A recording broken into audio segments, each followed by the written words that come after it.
Турнир по греко-римской борьбе, который ежегодно проводится в Мозыре, является одним из самых значимых событий в белорусском спортивном мире накануне Нового года.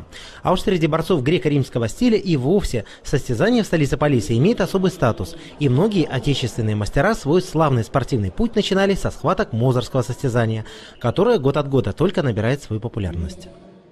Знаете, я сам боролся на этих соревнованиях.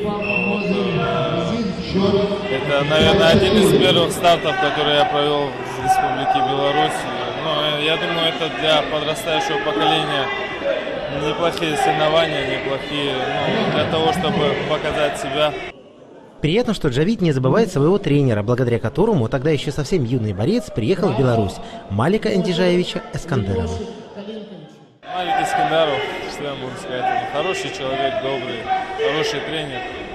Любопытно, что сейчас Джавида тренирует еще один ученик Эскандерова, двукратный чемпион мира Алим Селимов, который всегда приезжает в Мозырь на открытие турнира, чтобы выразить свое уважение наставнику и поприветствовать молодых борцов, одним из которых Алим и сам был когда-то. С таких турниров я начинал.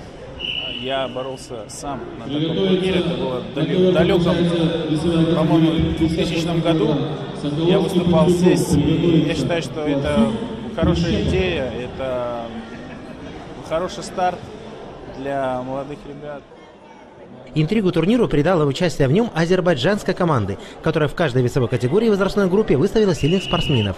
И, честно говоря, нашим борцам приходилось ой как несладко в противостоянии с молодыми кавказскими атлетами. Впрочем, о результатах этого интереснейшего состязания мы еще успеем поговорить. А пока порадуемся, что мозырское первенство прогрессирует столь стремительно. И даже немножко помечтаем, что со временем оно станет одним из самых престижных стартов в календаре Европейской, а то и Международной федерации борьбы.